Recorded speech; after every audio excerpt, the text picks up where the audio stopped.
ಬಸವಣ್ಣವರ ಬಗ್ಗೆ ವಿವಾದಾತ್ಮಕ ಹೇಳಿಕೆ ಹಿನ್ನೆಲೆಯಲ್ಲಿ ಯತ್ನಾಳ್ ವಿರುದ್ಧವಾಗಿ ಲಿಂಗಾಯತ ಸಮುದಾಯ ಸಿಡಿದೆದ್ದಿದೆ. ಲಿಂಗಾಯತ ಮಹಾಸಭಾ ಯತ್ನಾಳ್ ಬಂಧನ ಆಗಲೇಬೇಕು ಅಂತ ಹೇಳಿ ಆಗ್ರಹವನ್ನು ಕೂಡ ಮಾಡ್ತಾ ಇದೆ ಲಿಂಗಾಯತ ಮಹಾಸಭಾ. ಬಸವಣ್ಣ ಅವರ ಬಗ್ಗೆ ಕಂಟ್ರವರ್ಷಿಯಲ್ ಸ್ಟೇಟ್ಮೆಂಟ್ಸ್ ಸರಿಯಲ್ಲ, ವಿವಾದಾತ್ಮಕ ಹೇಳಿಕೆಗಳು ಸರಿಯಲ್ಲ. ಲಿಂಗಾಯತ ಬಸವಣ್ಣನವರ ಹೆಸರಿನ ಮೇಲೆ ಅಧಿಕಾರಕ್ಕೋಸ್ಕರ ಬಂದಿದ್ದಾರೆ. ಅಧಿಕಾರಕ್ಕಷ್ಟೇ ಬಂದಿರೋದು ಇವರೆಲ್ಲರೂ, ಲಿಂಗಾಯತ ಅಂತ ಅಂದ್ಕೊಂಡು ಬಸವಣ್ಣ ಅಂತ ಅಂದುಕೊಂಡು.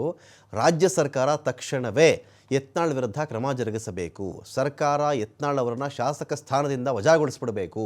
BJP ಪಕ್ಷದ ಕಡೆಯಿಂದನೂ ಕೂಡ ಅವ್ರನ್ನ ಉಚ್ಚಾಟನೆ ಮಾಡಬೇಕು. ಇಲ್ಲದೇ ಇದ್ದರೆ ಮುಂದಿನ ದಿನಗಳಲ್ಲಿ ಉಗ್ರ ಹೋರಾಟ ಮಾಡುವಂಥ ಎಚ್ಚರಿಕೆಯನ್ನು ಕೊಡಲಾಗಿದೆ.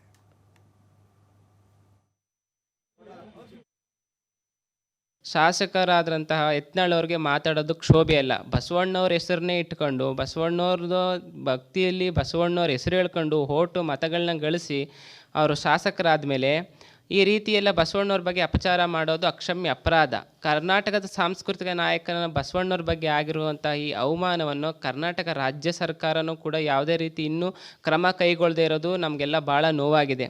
ಶಾಸಕರಾದಂತಹ ಅವ್ರ ಬಗ್ಗೆ ಆ ರಾಜ್ಯಾಧ್ಯಕ್ಷರು ಪಾಟೀಲ್ ಯತ್ನಾಳ್ ಅವರು ಒಬ್ಬರು ಶಾಸಕರು, ಒಬ್ಬರು ಜವಾಬ್ದಾರಿಯುತವಾದಂಥ ಹುದ್ದೆಯಲ್ಲಿ ಇರುವಂಥವ್ರು. ಅವ್ರಿಗೆ ಜವಾಬ್ದಾರಿ ಇದ್ಕೊಂಡು ನಾನು ಯಾವ ರೀತಿ ಮಾತಾಡಬೇಕು ಅಂತ ಪ್ರಜ್ಞೆ ಇಲ್ಲದೆ ಪ್ರಜ್ಞಾಹೀನರಾಗಿ ಮಾತನಾಡ್ತಿರೋದು ತುಂಬ ಖಂಡನೀಯ. ಇಂಥವ್ರನ್ನ ಮೋದಿಜಿಯವರಾಗ್ಬೋದು, ನಮ್ಮ ರಾಜ್ಯಾಧ್ಯಕ್ಷರು BJP ರಾಜ್ಯಾಧ್ಯಕ್ಷರಾದಂಥ ವಿಜೇಂದ್ರ ಅವರು ಇರ್ಬೋದು, ಇವ್ರನ್ನ ಉಚ್ಚಾಟನೆ ಮಾಡ್ದೇ ಮಡಿಕೊಂಡಿರೋದು ದುರ್ದೈವ. ಅದರಲ್ಲೂ ನಮ್ಮ ಸಿದ್ದರಾಮಯ್ಯನವರು, ಮಾನ್ಯ ಮುಖ್ಯಮಂತ್ರಿಗಳಾದಂಥ ಸಿದ್ದರಾಮಯ್ಯನವರು ಬಸವಣ್ಣವ್ರ ಬಗ್ಗೆ ತುಂಬ ಅಗಾಧವಾದ ಪ್ರೀತಿ ಗೌರವಗಳನ್ನ ಇಟ್ಕೊಂಡಿರುವಂಥವ್ರು. ಇಂಥವರು ಮಾಡಿದಾಗ ಅಂಥವ್ರ ಮೇಲೆ ಒಂದು ಶಿಸ್ತಿನ ಕ್ರಮ ಕೈಗೊಳ್ಳದೇ ಇರುವುದು ನಮಗೆ ಎಲ್ಲರಿಗೂ ಒಂದು ಆತಂಕ ಆಗಿದೆ. ಕರ್ನಾಟಕ ಸರ್ಕಾರ ಮತ್ತು ಸಿದ್ದರಾಮಯ್ಯನವರು ಬಸವನಗೌಡನ ಪಾಟೀಲ್ ಯತ್ನಾಳ್ ಅಂತವ್ರ ಮೇಲೆ ಅವ್ರಿಗೆ ಒಳ್ಳೆಯ ಕಾನೂನಿನ ಕ್ರಮವನ್ನು ಜರುಗಿಸಿ ಅವ್ರಿಗೆ ದೊಡ್ಡ ಶಿಕ್ಷೆಯನ್ನು ಕೊಡಬೇಕು ಅಂತೇಳಿ ಈ ಮುಖಾಂತರ ನಾವು ಆಗ್ರಹ ಮಾಡ್ತಾ ಇದ್ದೇವೆ. ಪಾಟೀಲ್ ಯತ್ನಾಳ್ ಅವರು ಒಬ್ಬರು ಶಾಸಕರು.